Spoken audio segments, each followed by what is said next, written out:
MD Firoz creative ল্যাবে আপনাদের স্বাগত জানাচ্ছি। আমি মোহাম্মদ ফিরোজ।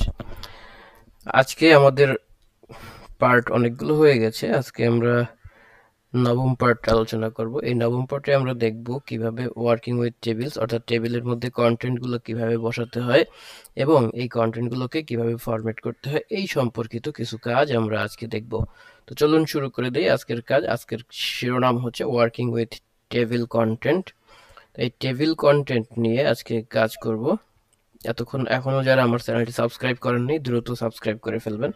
আজকের ক্লাসের উদ্দেশ্য হচ্ছে শিক্ষার্থীরা আজকে ওয়ার্ড টেবিলের ভিতরের উপাদানগুলোর উপর কাজ করতে পারবে, যেমন লেখা টাইপ করা, ফরম্যাট করা, বোল্ড, সেন্টার, কালার এগুলো করতে পারবে, সেল সিলেক্ট করতে পারবে, টেবিলের ভিতরে অটোফিট ব্যবহার করতে পারবে এবং কপি পেস্ট, লেখা মুছে ফেলা ইত্যাদি কাজগুলো তারা করতে পারবে। চলুন আমরা স্টেপ বাই স্টেপ টিউটোরিয়াল শুরু করি। প্রথমত দেখেন, প্রথম ধাপে আমরা দেখব যে একটা টেবিল তৈরি করছি আমরা। এই টেবিলের ধরুন একটা টেবিল তৈরি করলাম 3x3, অর্থাৎ 3টা কলাম থাকবে এবং 3টা রো থাকবে এবং প্রতি টেবিলের মধ্যে এই তথ্যগুলোকে টাইপ করে নেব।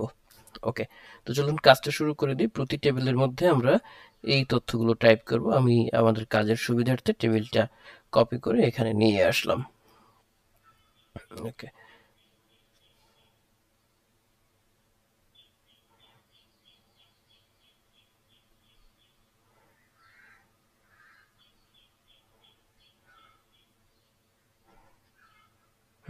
এরকম একটা টেবিল আপনারা টেবিল ক্রিয়েট করার আগের দিন আমি শিখিয়েছি, সেখান থেকে কাজ করে নেবেন। ওকে, আমরা এরকম একটা টেবিল কন্টেন্ট কিন্তু ক্রিয়েট করে ফেললাম। তো এরকম টেবিল কন্টেন্ট তৈরি করা হয়ে গেলে তারপরে যেটা করব, দেখেন যে কোনো একটা সেলে একাধিক সেল সিলেক্ট করব। যে কোনো একটা বা একাধিক সেল সিলেক্ট করে হোম ট্যাবে গিয়ে আমরা এটাকে বোল্ড করে ফেলবো। বোল্ড করার শর্টকাট হচ্ছে কন্ট্রোল বি এবং ইটালিক করার শর্টকাট কন্ট্রোল আই এবং আন্ডারলাইন করার শর্টকাট হচ্ছে কন্ট্রোল ইউ। সেন্টার করব, এরপরে সেন্টার করব। সেন্টার করার জন্য আমাদের যে অ্যালাইনমেন্ট বাটন, সেটা হচ্ছে সেন্টার অ্যালাইন বাটনে ক্লিক করব। টেক্সট কালার পরিবর্তন করার জন্য আমরা ফন্ট কালার গিয়ে টেক্সট কালারটা পরিবর্তন করে দেব। তো চলুন আমরা দেখেন, আমরা এখান থেকে প্রথমে এই যে নামের ঘরটা আছে এটাকে সিলেক্ট করলাম, তারপরে মোবাইল নাম্বারটা সিলেক্ট করলাম, অকুপেশন সিলেক্ট করলাম। করার পরে আমরা যদি হোম ট্যাবে চলে যাই, হোম ট্যাবে যাওয়ার পরে দেখেন এখানে বি আছে, এটা শর্টকাট হচ্ছে কন্ট্রোল বি, বোল্ড বোল্ড হয়ে যাবে। তারপর যদি আমরা ইটালিক করতে যাই, এখান থেকে আই বাটনে ক্লিক করব অথবা কন্ট্রোল আই ক্লিক করলে এটা ইটালিক হবে। তারপর যদি আমরা এটাকে আন্ডারলাইন করতে চাই, কন্ট্রোল ইউ দিব অথবা এখানে যে ইউ আছে এর ইউর উপরে যদি ক্লিক করি তাহলে আমরা ইউর ডান পাশে ড্রপ ডাউনে ক্লিক করলে অনেক ধরনের আন্ডারলাইন আমরা এখানে দিতে পারবো। ডাবল আন্ডারলাইন, সিঙ্গেল আন্ডারলাইন এবং এরকম সুন্দর সুন্দর আন্ডারলাইন আমরা এখানে দিতে পারবো। আমাদের এখানে আন্ডারলাইন দরকার নেই, সো যার কারণে আমরা আন্ডারলাইনগুলো দিচ্ছি না। এবারে আমরা দেখবো যে পুরো টেবিলটাকে সিলেক্ট করে কিভাবে। দেখেন এখানে এই যে ডান বাম পাশে একটা চারকোনা আকৃতির অপশন আছে, এটার মধ্যে ক্লিক করলে আমরা পুরো টেবিলটাকে সিলেক্ট করতে পারবো। তো পুরো টেবিলটাকে সিলেক্ট করার পরে দেখেন এখানে পুরো টেবিলটা সিলেক্ট করার পরে আমরা যদি হোম অপশনে যাই, দেখেন এখানে অ্যালাইনমেন্টের অপশন আছে। এখানে আছে সেন্টার অ্যালাইনমেন্ট, এই যে প্যারাগ্রাফের মধ্যে এই অ্যালাইনমেন্টগুলো আমরা পাচ্ছি। দেখেন এই হলো সেন্টার, হ্যাঁ, এটা একদম মাঝখানে চলে গেল। আমরা যদি আবার এখান থেকে ডিজাইনে যাই অথবা লেআউটে যাই, লেআউটে ক্লিক করার পরে দেখেন এখানে অনেকগুলো অ্যালাইনমেন্টের অপশন পাওয়া যাবে। টেবিল সিলেক্টেড রাখা অবস্থায় এখানে যে অ্যালাইনমেন্টের অপশনগুলো পাবেন, এখান থেকে আপনি যদি সব লেখাগুলো একদম মাঝখানে পেতে চান তাহলে এখান থেকে মাঝখানে দিয়ে দেবো। তাহলে আমার এই লেখাগুলো কোথায় চলে আসলো, একদম মিডলে চলে আসলো। ওকে, এবার আমরা ফন্টের কালারগুলো একটু চেঞ্জ করার চেষ্টা করি। দেখেন এখানে ফন্টের কালার কিভাবে চেঞ্জ করব, আমরা চলে যাব টেবিলের মধ্যে, হোমে যাব। হোমে যাওয়ার পরে দেখেন এখানে ফন্ট কালার নামে একটা অপশন আছে, এই যে ফন্ট কালার। এই ফন্ট কালার যদি ক্লিক করি, এখান থেকে আমি দিয়ে দিতে চাচ্ছি এরকম লাইট ব্লু যদি দিতে চাই, অথবা ডার্ক, অথবা ব্লু অথবা ডার্ক ব্লু। এটা হচ্ছে ডার্ক ব্লু, এটা হচ্ছে ব্লু। আমরা ডার্ক ব্লুটাকে ইউজ করলাম, একদম এই যে ব্ল্যাক না, কিন্তু কিছুটা ব্ল্যাকিশ হয়ে ব্লু, অনেক ডিপ ব্লু, যার কারণে এরকম দেখা যাচ্ছে। ওকে, তো আমরা এইটুকু দেখলাম যে কিভাবে একটা টেবিলের ফরম্যাটিং ঠিক করতে হয়, আন্ডারলাইন করতে হয় বা বোল্ড করে টেবিলটাকে সেন্টার অ্যালাইন করতে হয়, এইগুলো দেখলাম। এবার তৃতীয় ধাপে আমরা দেখবো যে সেল নির্বাচন পদ্ধতি। এটা আমরা অলরেডি দেখে গিয়েছি যে কিভাবে সেল সিলেক্ট করতে হয়। আমরা এটা একটু আগে দেখেছি। কিরকম দেখেছি যে কোনো একটা সেল যদি আমি সিলেক্ট করি তাহলেই ওটা নির্বাচন বা সিলেক্ট হয়ে যাবে। একটা সেলের মধ্যে যদি ক্লিক করি, নর্মালি আমি এটার মধ্যে ক্লিক করব তাহলে এটা সিলেক্ট হয়ে যাবে। এটার মধ্যে ক্লিক করব, তারপরে এখানে যে প্লাস আইকন আছে এটাতে ক্লিক করলে আমি পুরোটাকে সিলেক্ট করতে পারবো এবং আমি এরকম কিবোর্ড মাউস থেকে এরকম টেনে টেনে যে কোনো জায়গায় এরকম নাড়াচাড়া করাইতে পারবো। এই যে যেখানে নিব সেখানে চলে যাবে এটা। ওকে, তো আমি এভাবে করে আমি এটা নাড়াচাড়া করাতে পারবো, মুভ করাতে পারবো এটা। এইগুলো আমাদের এই প্লাস আইকনের ব্যবহার। তো প্লাস আইকনের ব্যবহার করে আমরা টেবিলটাকে এক এক জায়গায় মুভ করতে পারি। পরবর্তী ধাপ দেখি। পরবর্তী ধাপে আমরা দেখবো যেটা কপি পেস্ট, কাট কপি এবং পেস্ট কিভাবে করতে হয়। আচ্ছা, একটা সেল বা একটা সারি আমরা যদি সিলেক্ট করি, সিলেক্ট করার পরে রাইট ক্লিক করে কপি বা কাট সিলেক্ট করতে পারি, অথবা শর্টকাটে আমরা যদি চাই যে কন্ট্রোল সি এবং কন্ট্রোল ভি দেবো তাহলে কপি পেস্ট হবে, এবং কন্ট্রোল এক্স দিয়ে কন্ট্রোল ভি দিলে কাট হয়ে পেস্ট হবে। ওকে, চলুন এই তথ্যটা আমরা একটু বাস্তবে দেখে আসি। বাস্তবে যেটা করব, এখানে গেলাম, গিয়ে আমরা এই যে একটা রো পুরাটা সিলেক্ট করার জন্য আমরা এই কর্নারে এসে ক্লিক করব। একদম বাম কর্নারে মাউসের কার্সরটা যখন এরকম তীর চিহ্ন আকৃতি থাকবে তখন এটাতে মাউসের লেফট বাটনে একটা ক্লিক করলেই এই একটা রো পুরা সিলেক্ট হয়ে যাবে। আমি কন্ট্রোল সি দিয়ে এই রোটাকে কপি করে নিচ্ছি। এরপরে আমি যদি এই যে ডিজাইনের অপশনে আসলাম, এসে এখানে আমি একটা কন্ট্রোল ভি দিলাম, দেখেন এটা সামনে চলে আসছে, কিন্তু আমরা চাচ্ছি সামনে আসবে না। আমরা একটা আমাদের কিবোর্ড থেকে ট্যাব বাটন প্রেস করলে নিচে আর একটা কলাম চলে আসছে। আমি এখানে যদি কন্ট্রোল ভি দেই, দেখেন নিচে এটা কিন্তু চলে এসেছে। ওকে, তো একটা নিচে তো একটা ঘর চলে আসছে এক্সট্রা, আমি যেটা কপি করে পেস্ট করেছি সেটা চলে আসছে, কিন্তু নিচে আরো একটা ঘর চলে আসছে। এটা এখন কি করব, এটা এখন যদি ডিলিট করতে চাই তাহলে এভাবে আগের মতো সিলেক্ট করে ব্যাক স্পেস ক্লিক করব। ব্যাক স্পেস ক্লিক করলে এই এক্সট্রা সেল, এক্সট্রা যে রোটা তৈরি হয়েছিল সেটা চলে গেল। আমরা এইভাবে সি কন্ট্রোল ভি অথবা কন্ট্রোল এক্স কন্ট্রোল ভি দিয়ে কাজ করতে পারি।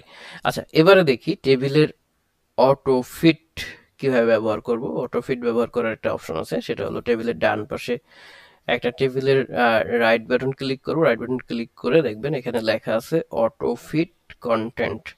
এটা করলে কি হবে, মাপ অনুযায়ী প্রত্যেকটা স্বয়ংক্রিয়ভাবে সেট আপ হয়ে যাবে। চলুন দেখে আসি। এটা টেবিলটাকে সিলেক্ট করলাম, সিলেক্ট করার পরে রাইট বাটন ক্লিক করব। রাইট বাটন ক্লিক করার পরে একটু নিচের দিকে দেখেন অটো ফিট লেখা একটা অপশন আছে, এখানে অটো ফিট কন্টেন্ট পাবো। অটো ফিট কন্টেন্টের পরে পাবো অটো ফিট উইড, অর্থাৎ আমরা এটাকে যদি প্রস্থ যতটুকু আছে সেইটা ফিট করতে চাই সেটা এখান থেকে করব। আর হচ্ছে ফিক্স কলাম উইড, এই তিনটা অপশন আমরা এখানে পাবো। কলামের যে প্রশস্ততা আছে সেটা ঠিক রাখার জন্য এটা করব। আমরা অটো ফিট কন্টেন্ট করতে চাচ্ছি, যদি অটো ফিট কন্টেন্ট করি তাহলে প্রত্যেকটা কন্টেন্ট অটোমেটিকলি ফিট হয়ে যাবে। তো এই ছিল আমাদের মূলত অটোফিট ক্যাপশনটা, অটোফিট কন্টেন্টের ব্যবহার। এরপরে আর কি আছে, এরপরে আমাদের আরেকটা অপশন আছে, সেটা হচ্ছে ব্যাকগ্রাউন্ডের কালার আমরা কিভাবে ব্যবহার করব। আমরা এই টেবিলের মধ্যে একটা ব্যাকগ্রাউন্ড কালার দিব।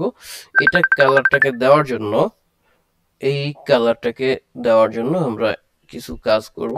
প্রথমত আমরা ডিজাইনে যাব, ডিজাইনে যাওয়ার পরে শেডিং, শেডিং করতে পারি, অথবা ডিজাইনে গিয়ে আমরা বর্ডার থেকে বর্ডার ডিজাইন এখান থেকে দিয়ে দিতে পারবো। তো চলুন আমরা একটু শুরু করি। দেখেন, আচ্ছা, আমরা প্রথমে বলেছি যে ব্যাকগ্রাউন্ডের কালার পরিবর্তন করার জন্য সেল সিলেক্ট করে ডিজাইন থেকে শেডিং এ যাব। আচ্ছা, সেলটাকে আমরা এই যে যেটা কি মনে করেন আমরা পুরোটাই সিলেক্ট করলাম, সিলেক্ট করে ডিজাইনে যাব। ডিজাইন থেকে দেখেন এখানে শেডিং নামে একটা অপশন আছে, এই শেডিং এ যদি যাই তাহলে এর পিছনের ব্যাকগ্রাউন্ডটাকে আমরা এভাবে কালার করে দিতে পারবো। হ্যাঁ, আর যদি বর্ডার স্টাইলে যাই তাহলে বর্ডার স্টাইল থেকে আমরা এখান থেকে যদি যে কোনো একটাকে সিলেক্ট করে দিই, এই যে বর্ডার স্টাইলটা এরকম হয়ে গেছে। তো এখানে একটা সিস্টেম হচ্ছে, এখানে আমার একটা পেন এরকম চলে আসবে। আমি যেটা যেটা এরকম কালার করে দেবো সেই পাশটা যতটুকু আমার দরকার আমি সেই জায়গাটুকু এরকম কালার করে দিতে পারবো। অবশ্যই এটা একদম বর্ডারে দিতে হবে, বর্ডারে যদি না দেন তাহলে এটা কাজ করবে না। ওকে, যদি আমি ভিন্ন কোনো জায়গায় দিই তাহলে এটা হবে না। তাহলে এটা কি করতে পারি আমরা, এভাবে করে আমার যতটুকু জায়গায় এরকম সুন্দরভাবে ডাবল বর্ডার দেওয়ার দরকার আমি ততটুকু জায়গায় এভাবে দিতে পারি। তো আশা করি বুঝতে পেরেছেন, আপনারা এভাবে করে পুরোটাতে দিবেন এখানে, আবার যখন এখানে ক্লিক করবেন তখন এটা চলে যাবে। ওকে, তো এই কালার অপশনে যাবেন, কালার অপশনে গিয়ে এটা আবার সিলেক্ট করেও দিতে পারেন যে আমার ভিন্ন কালার ব্ল্যাক কালার লাগবে, কিন্তু এরকম হবে, এটাও আপনারা দিয়ে দিতে পারেন। ওকে, তাহলে এই ছিল মূলত আমাদের আজকের এই বর্ডারের অপশনটা। তো আমরা যদি এখান থেকে আবার চলে যাই,